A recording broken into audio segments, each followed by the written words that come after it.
Today I'd like to introduce a certain tensor construction called symmetric and exterior powers of a given module.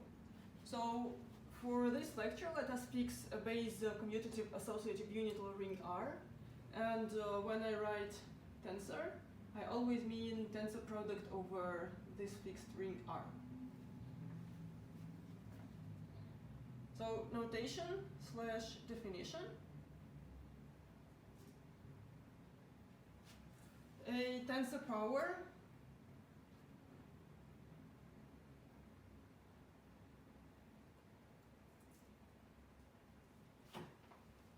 of a module of an R module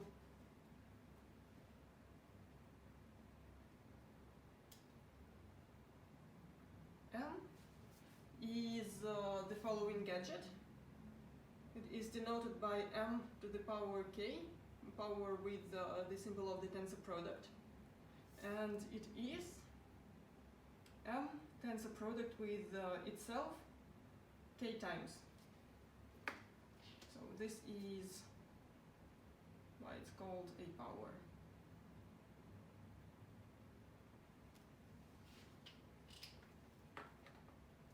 And by convention, we say that M tensor power to the 0th tensor power is R, and it is pretty natural to set M to the 1st power to be itself. So as usual, as in the last lecture, elements of this R module would be called tensors. Let us recall that by universal property we can think of tensor products as of multilinear functions. So by universal property, here it should be applied several times. We get that for any test module T, our linear homes from M tensor kth power to T are naturally, this module of homomorphisms is naturally isomorphic to the module of multi-linear functions from M K times to T. And I just want to contract it to M to the kth to T. So these are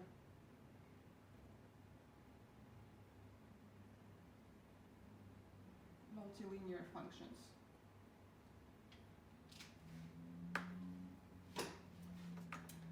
And among these functions, there are two specific types, namely,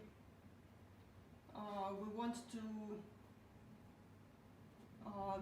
during this lecture, we want to talk about symmetric functions.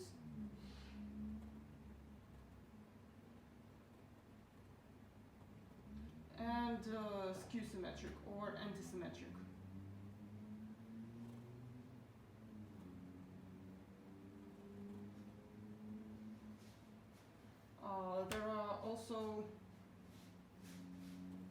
There is also a very similar notion of alternating functions.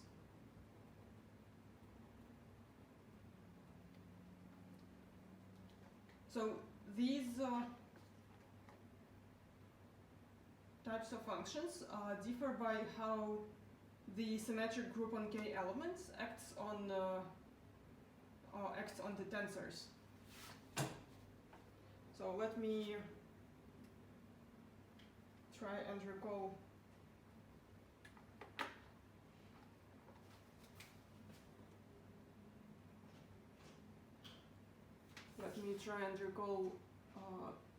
what is a symmetric group.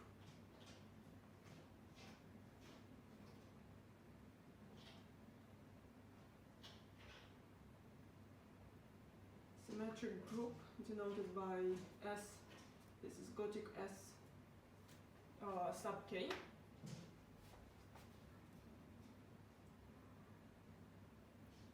It is also called group of permutations.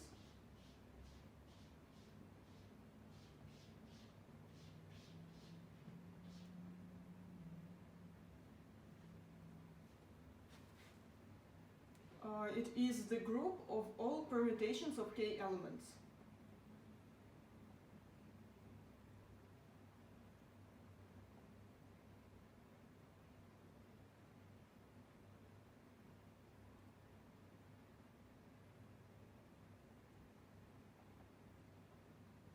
Of elements 1, 2, all the way through k. And we have a particular type of permutation called transposition.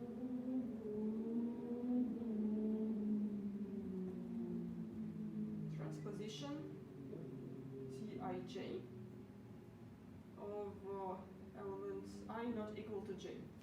So maybe for the purpose of drawing a picture later, I want to say that I is smaller than j.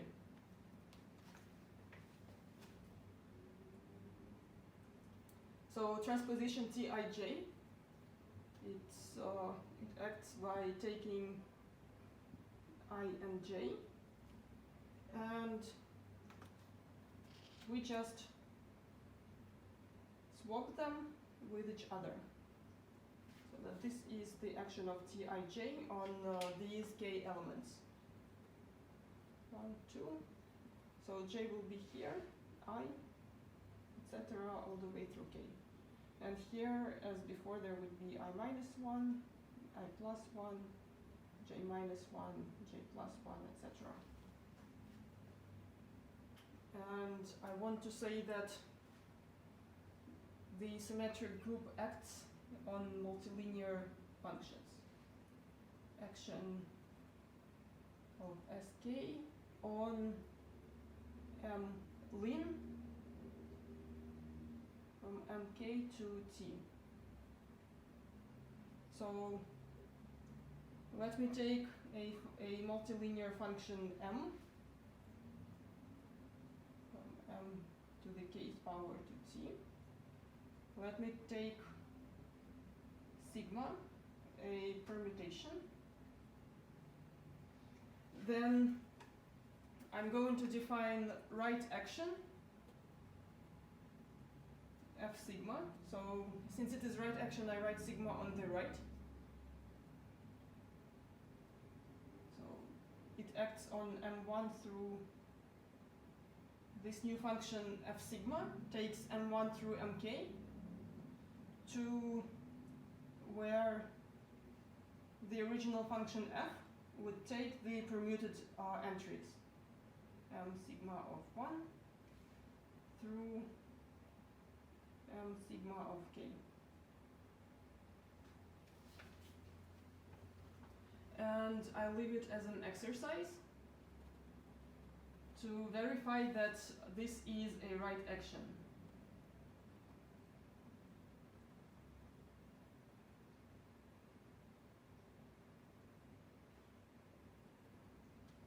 i.e. f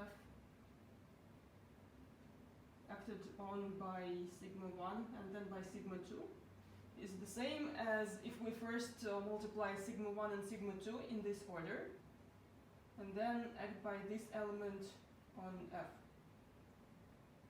And since I won't really be concerned with the action of multiple elements, so I will mostly be referring to transposition in the definitions. I will not really go into the details of this exercise. And now I can define that a multilinear function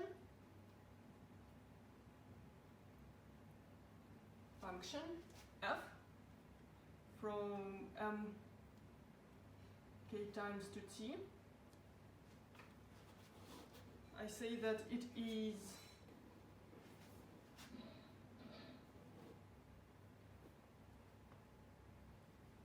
symmetric if for every permutation sigma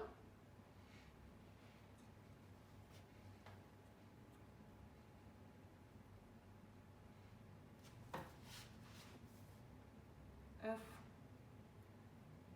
acted by sigma is the same as f.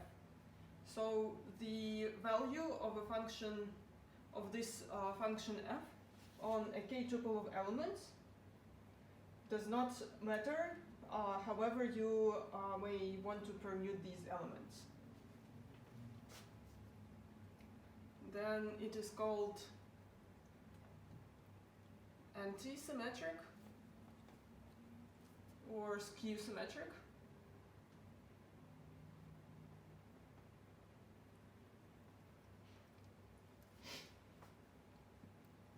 If for every transposition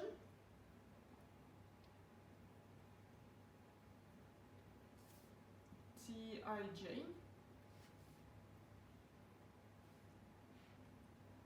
f acted on by Tij is equal to minus f.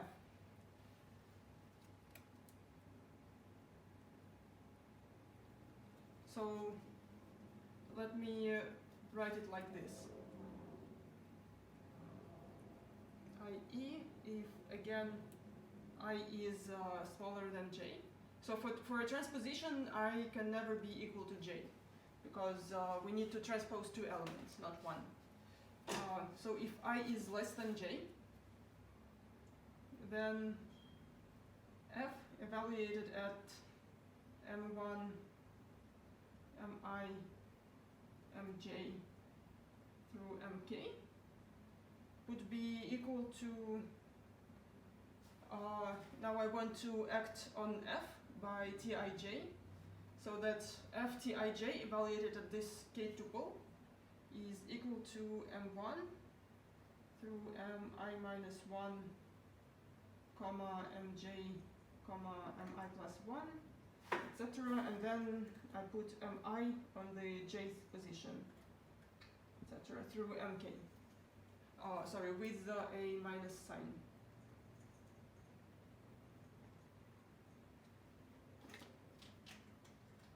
Here, because I have a minus sign here. And let me recall again that every permutation has a sign, so sigma in Sk has a sign, and this sign is defined as follows. So first,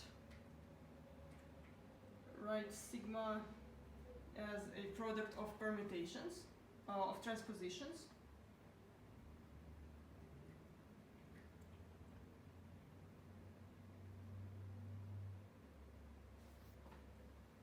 Let me call them tau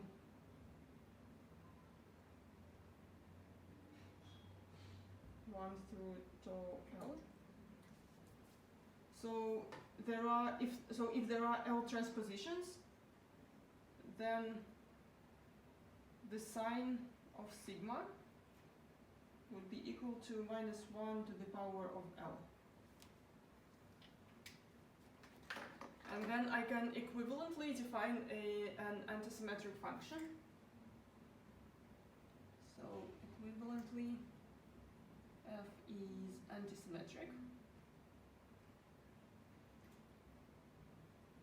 if for every permutation sigma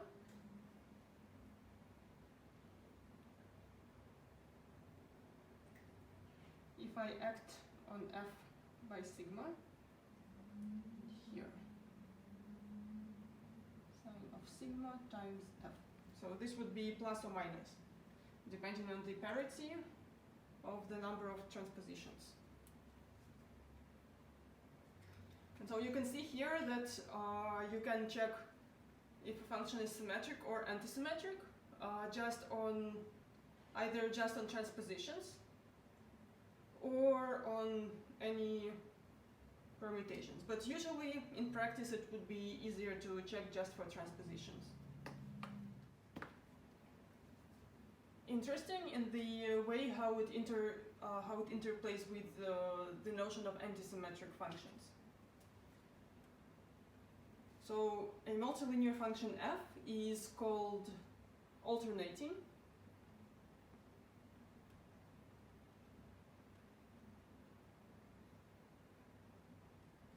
If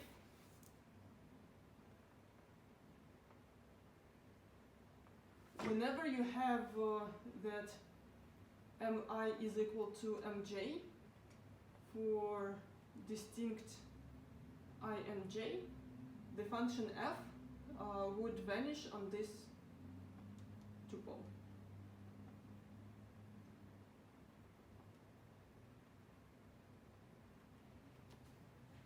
So this happens when these two are equal. Here is an interesting lemma / observation.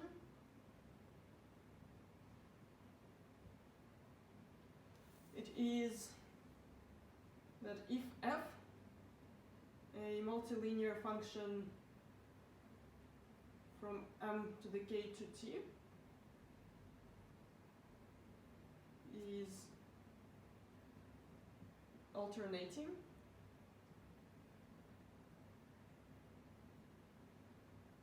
then it is also antisymmetric.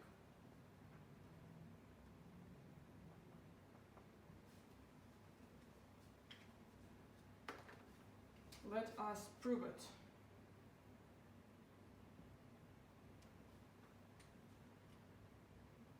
So first of all, what happens when I write f and I write mi plus mj, mi plus mj, both entries go, this is on the ith place, and this is on the jth place. And here, evidently, I assume that I is smaller than j. So since the function is alternating, this is equal to 0. This is because f is alternating.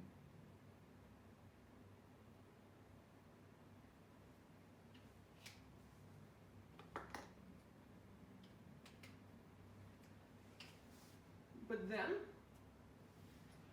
this can be also decomposed as four summands due to multilinearity of f. So I write it as f mi on places I and j plus f mi mj plus f mj mi plus f something something something mj on the ith place, mj on the jth place. Okay, now let's see which summands we have here. So I have here f of mi, so f is alternating, so this is equal to 0. And f of mj, for the same reason this would also be equal to 0. So again, by using the definition of an alternating function,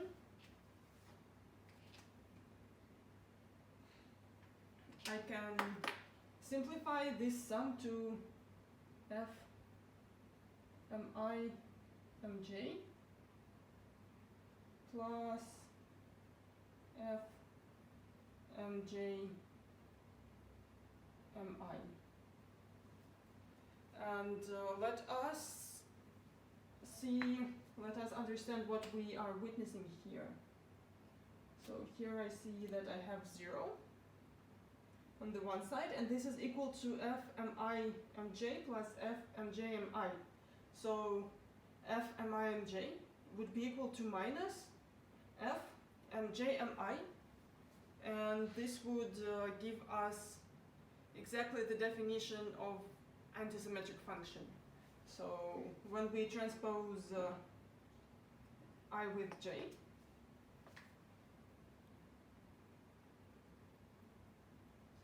Cij, we get minus f.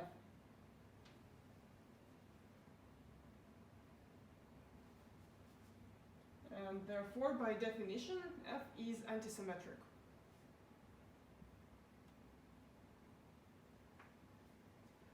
But in general, it would not be true that all antisymmetric functions are alternating. And now it's time to consider a lot of examples. As for examples, I will, as usual, start with my favorite zero example. So for any k, we can consider the zero map from the k copies of M to any test module T. And the zero map is symmetric, antisymmetric, and alternating.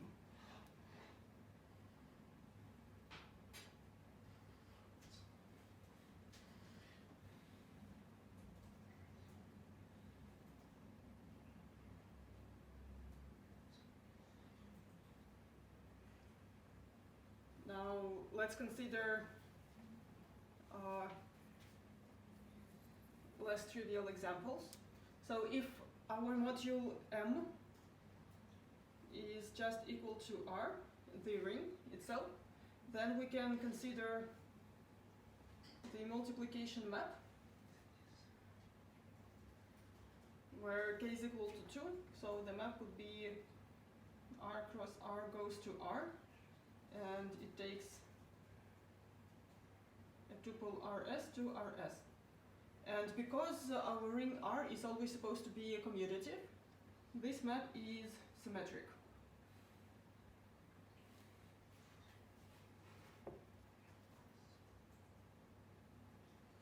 Another example of a symmetric map comes from the world of matrices and certain bilinear maps on pairs of matrices. So if R is a ring, we can consider M sub n of R. It would be the module of n by n matrices.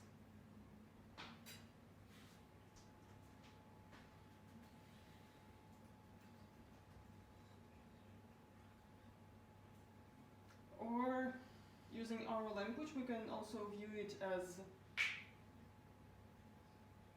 the module of homomorphisms from Rn to Rn. Then, the bilinear map that we are considering would go from Mn R times Mn R to R, to scalars, and it takes a pair of matrices AB to the trace of their product. And this map is symmetric. So this map is studied in other areas of mathematics, so like representations of Lie algebras, and in those it is called a killing form.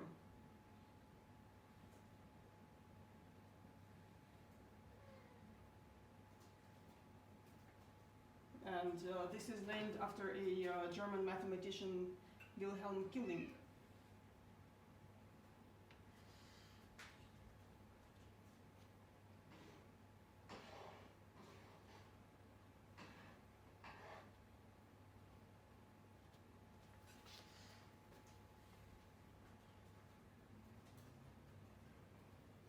Another invariant of matrices that we know is determinant, and for the next example I will make use of this. So if M is equal to the free rank K module,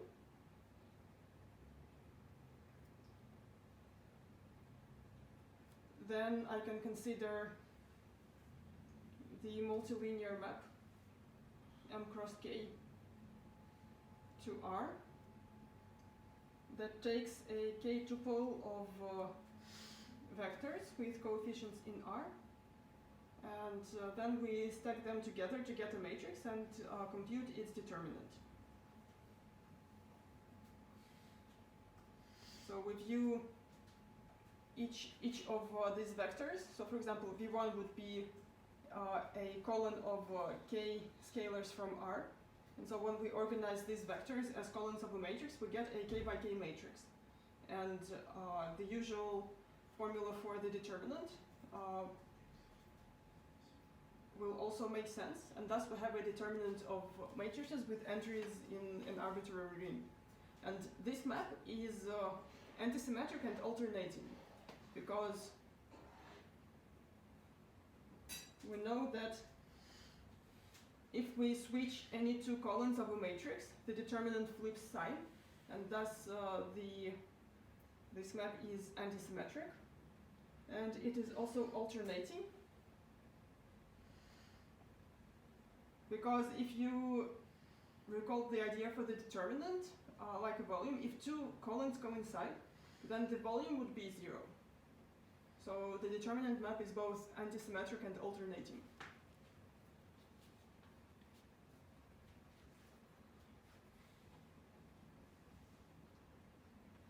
So for example, when K is equal to 2, then we get R2 cross R2 goes to R via the determinant map, and a pair of vectors A, B,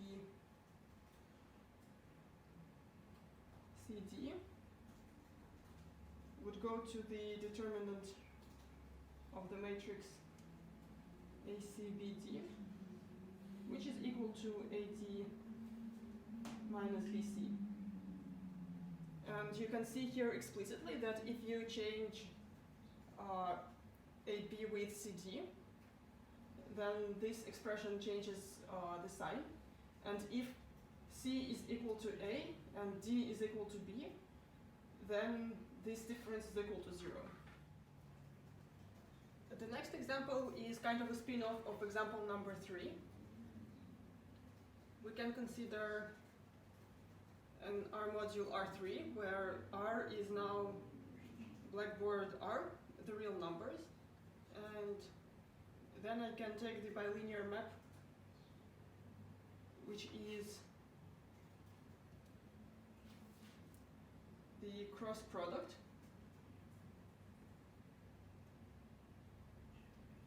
and the way we get it is we have two vectors in R3, A, B, C, and A prime, B prime, and C prime, and the formula for the cross product arranges three 2x2 determinants of, for example, AB, A prime, B prime, or AC and A prime, C prime into a triple.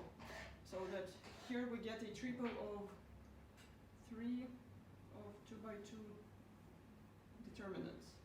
And so by the previous example, this map, the cross product, is both anti-symmetric and alternating.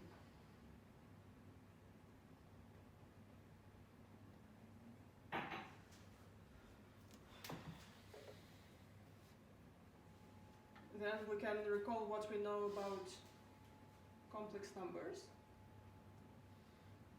So when we talk about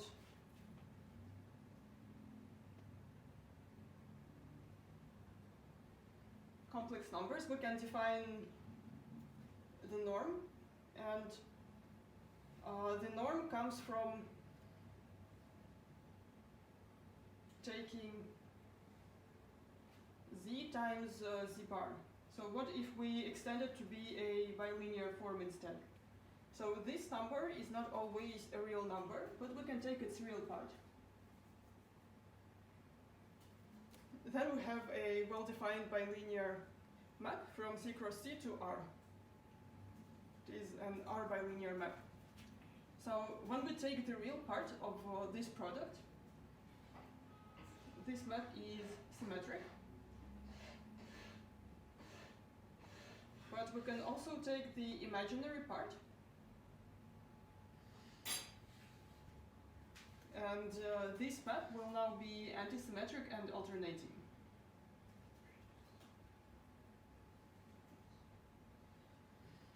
And right now it would be a good time to stop the video for a minute and check these claims.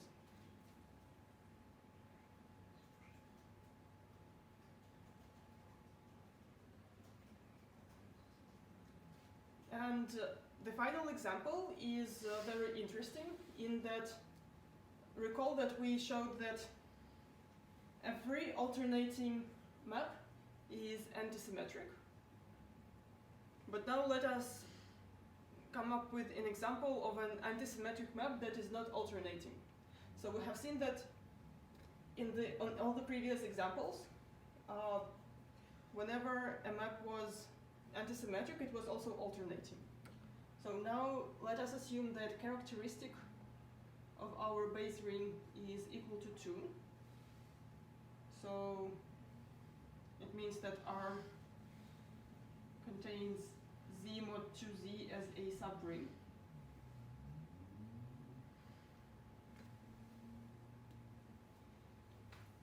Then I noticed in the beginning that the multiplication map R cross R to R is symmetric. But for a characteristic 2 ring, it is also anti-symmetric. And it is anti-symmetric for a really stupid reason, because +1 is equal to -1 whenever characteristic is equal to 2. So let's see that M of A comma B is equal to AB, but this is also equal to minus AB, because +1 is equal to -1.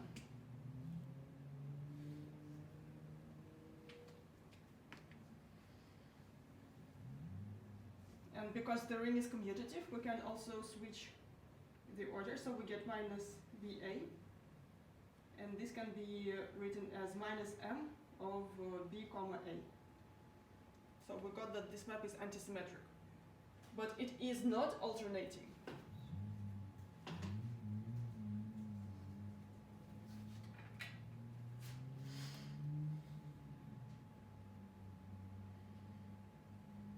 Example number 5 is not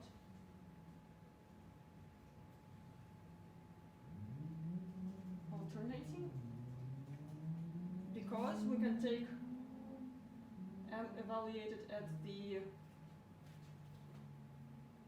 multiplicative identity element of R. We know that 1 is not equal to 0 because characteristic is 2. So this is equal to 1 times 1, which is 1 in R. And this is not equal to 0.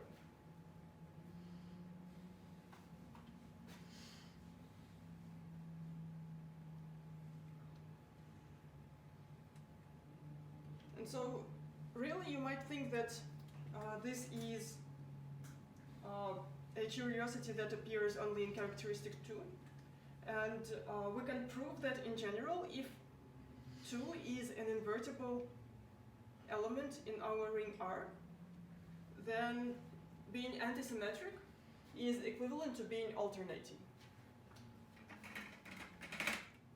So, proposition.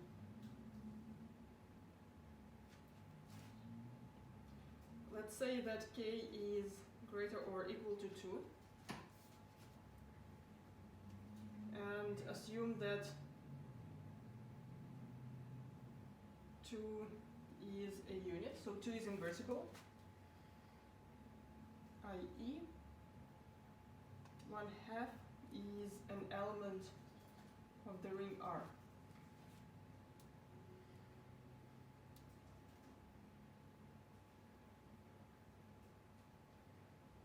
then any anti-symmetric function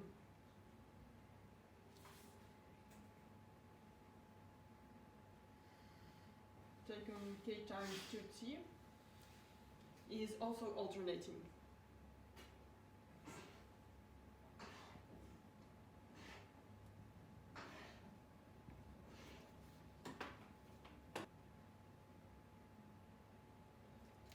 For the proof,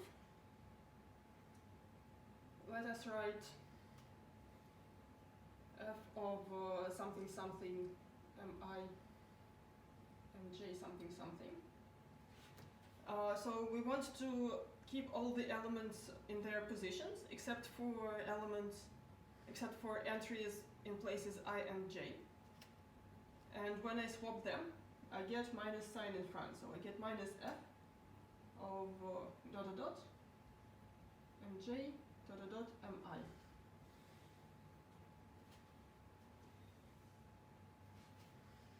And now assume that mi is equal to mj. Then when I so assume that mi is equal to mj is equal to some element m in M. Then when I bring this function to the left side, I will get 2 times f of dot dot dot m dot dot dot m dot dot dot is equal to 0. And now, so since I'm working in rings, I cannot really say the words let's cancel 2 from both sides. But because I have 1/2 in the ring, I can say that I can multiply both sides by 1/2.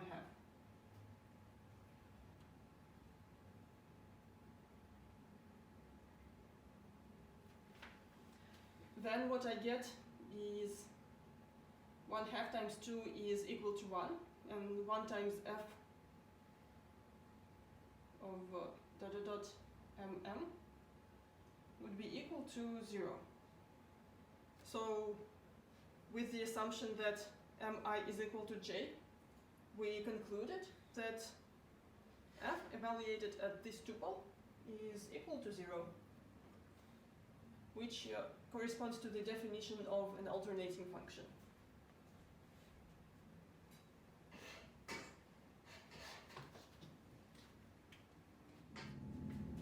So the upshot is that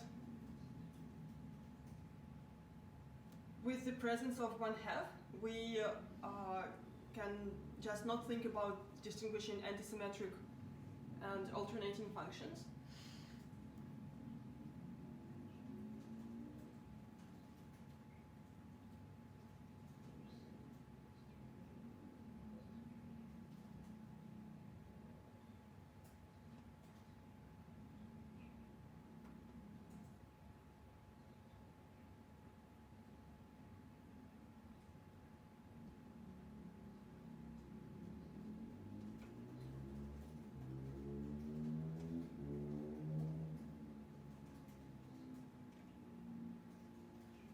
For the rest of the lecture, I will be ignoring the existence of antisymmetric functions. I will just be working with the notion of alternating functions.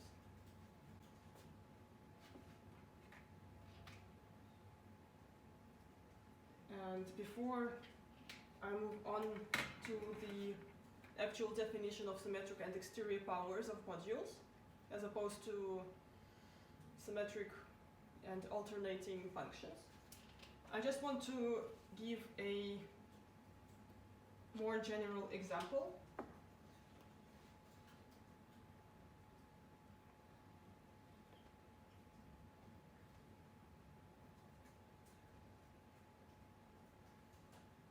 So let's say that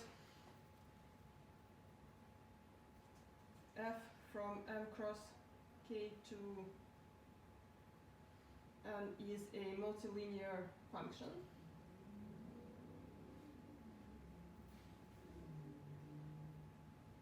And g from n to t is linear. Then we know that if we compose G with F, then it will again be a multilinear function. But also if we in addition assume that F is symmetric or antisymmetric or alternating, then this composition would be like this as well. So if F is symmetric, then GF is symmetric too. So, and also if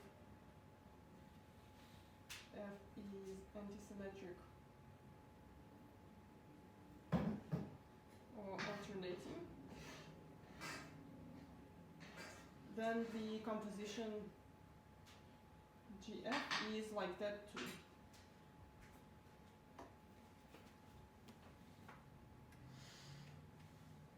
And our next step would be to repeat the universal definition of tensor products for symmetric and alternating functions, and say that we want a module that linearizes the notion of symmetric and alternating functions. So we want a module such that a symmetric multilinear function from m cross k to n would correspond to a linear map from this module to n. I want to recall that we have a multilinear map from m cross k to m kth tensor power of m, and it was a universal multilinear map.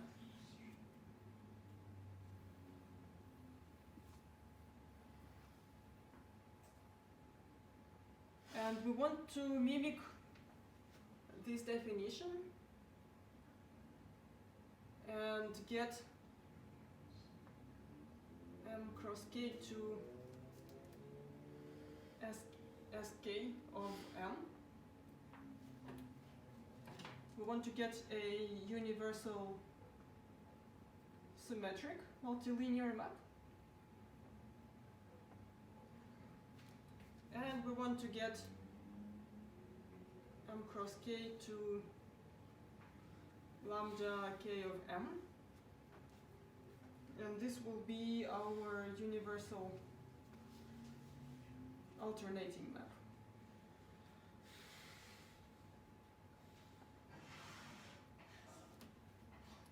The main ingredient in the construction of these modules will be the tensor construction.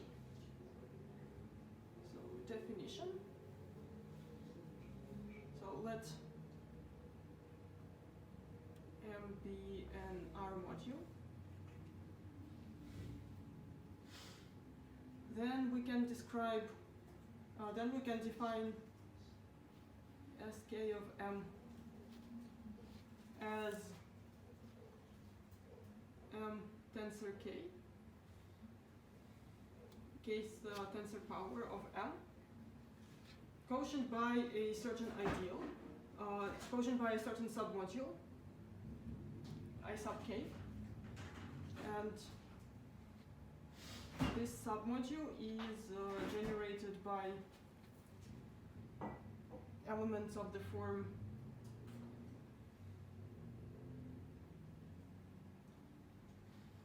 Mi, Mj, tensor through Mk minus the same tensor, except we exchange elements Mi and Mj.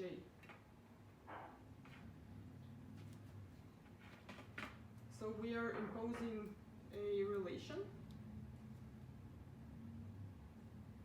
So, and this varies over all k tuples of elements. So for every k tuple of elements in M, we want to impose such a relation. So here,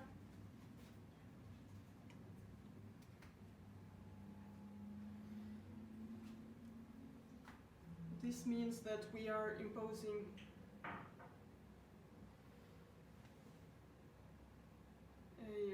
notation that the class of mi mj is equal to the class of mj mi. And because I really don't want to be writing these tensor product signs, because there are too many of them, I say that for a symmetric product notation,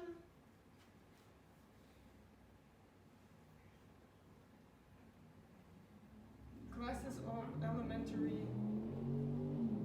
tensors in SKM will be denoted by just strings of elements without tensors, by m1 dot m2 dot mk, or just writing them in a row. And so this would correspond to the equivalence class m1 tensor m2 tensor mk. So in particular, because of this relation, we can say that this class is also equal to m2, m1, and then m3 continues through mk. So we can interchange these factors as we want. And this is the construction of the kth symmetric power.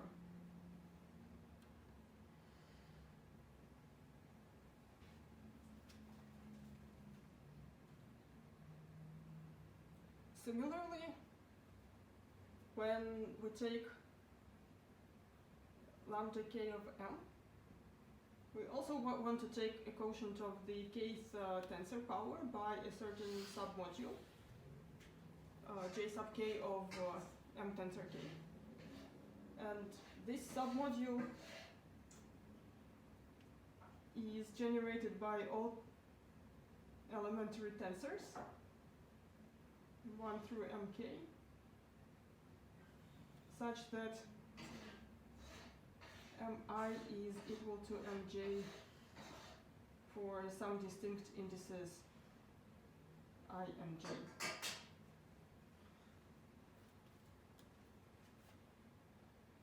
This is called kth exterior power of m.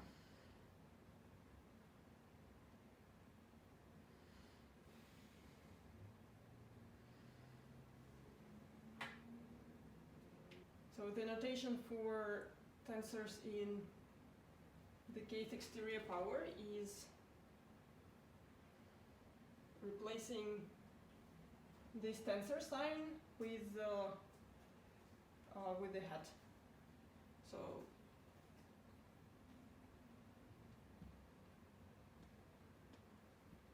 elementary tensors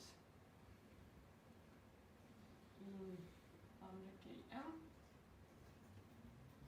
will be denoted by m1 hat m2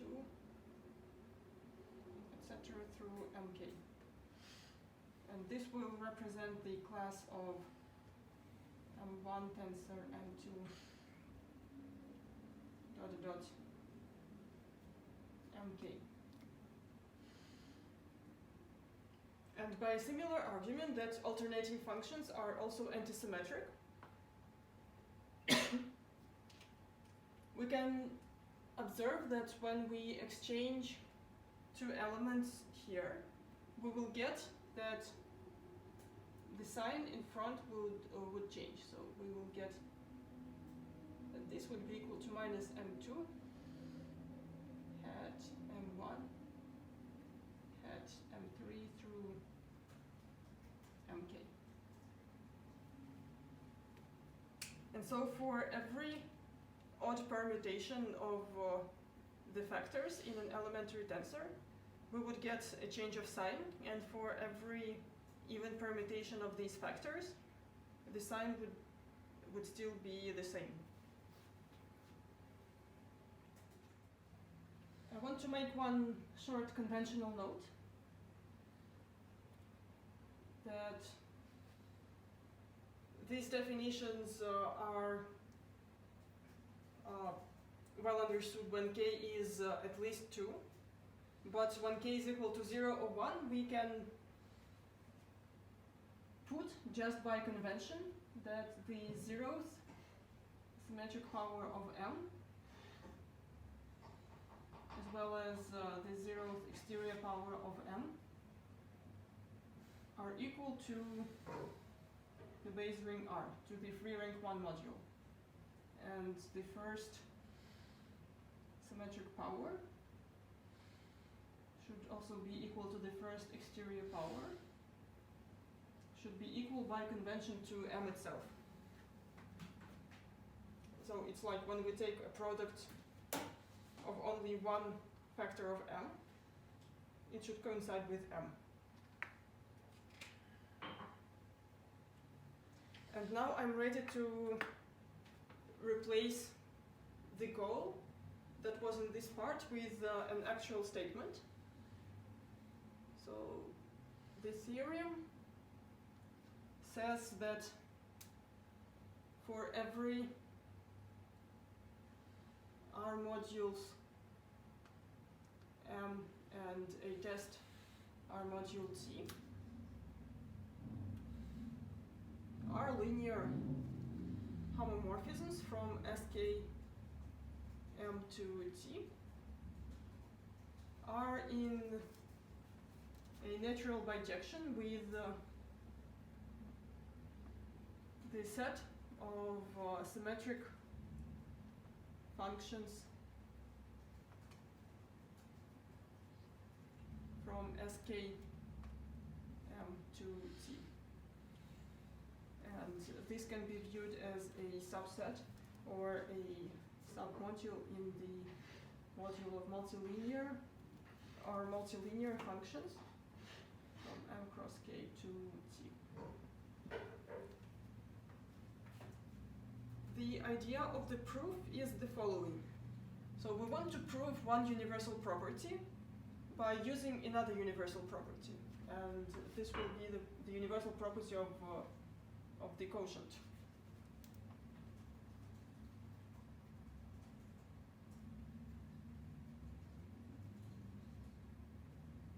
I want to use universal property of quotients.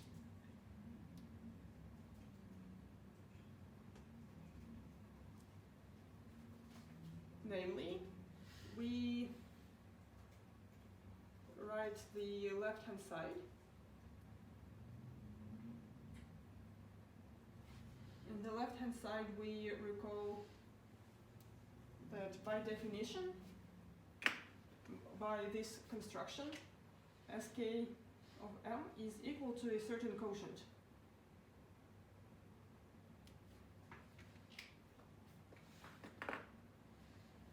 So I replace Skm with tensor K, not out by the submodule Ik, comma T. And by the universal property of quotient modules, we can say that this is in a natural bijection with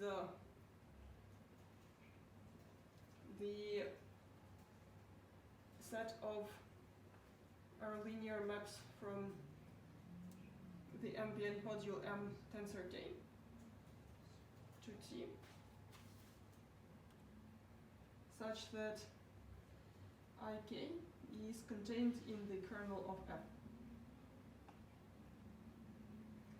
So we arrived to this expression, I call it star, and I want to understand what this condition means, that Ik is contained in the kernel of F.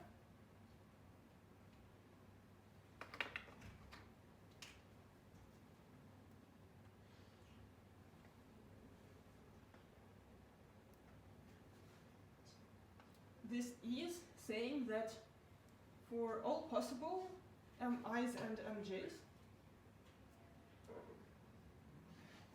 for all possible m1s, for all possible tuples m1 through mk, and choices of I and j, we have that f of this element, tensor mi mj, minus the same element where I only transpose mi with mj, mj, mi, and all the rest is in their places. So this element is integral, so f of this element is equal to 0. But because f is linear, I can write it as a difference of f evaluated at this element minus f evaluated at this element. So this is the same as saying that f dot dot dot mi dot dot dot mj is equal to f dot dot dot mj dot dot dot mi. And here you can recall that this is exactly the definition of symmetric functions if you erase the tensor product signs. So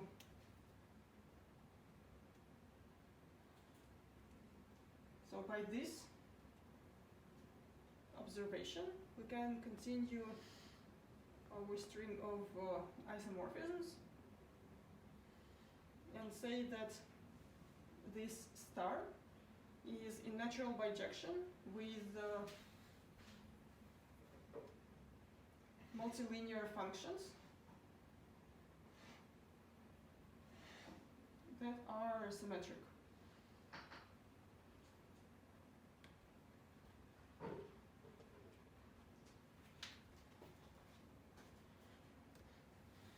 And this is,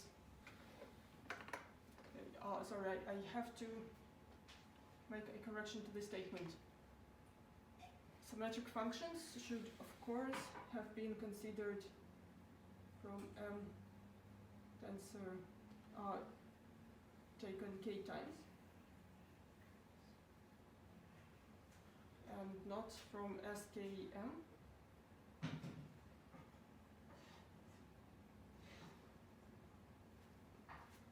And in this way, we see that symmetric multilinear functions correspond to linear homomorphisms from SKM to T.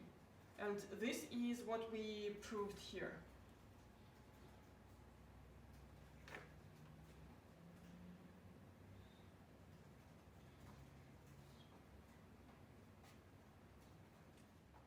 And in a similar way, almost the same, we can show a theorem for exterior powers that homomorphisms from an exterior power are in a natural bijection with alternating maps from M k copies of it to T. So with the same idea, we use the universal property of quotients. We write lambda k of M is a quotient of a tensor power of M by j sub k. And this is in a natural bijection with homomorphisms from M to k's tensor power to T, such that jk is contained in the kernel of f.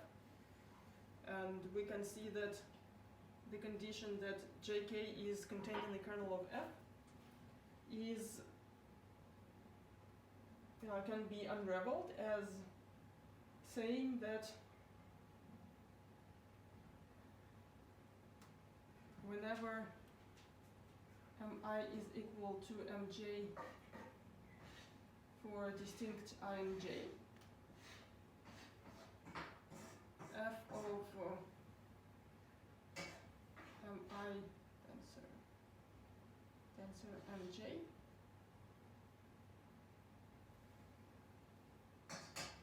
would be equal to 0. Or in the correspondence between linear maps from a tensor power 2 with multilinear maps, we can say that the corresponding multilinear function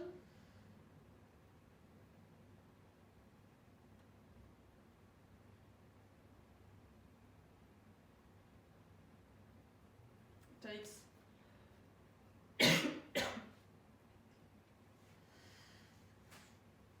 one dot dot mi mj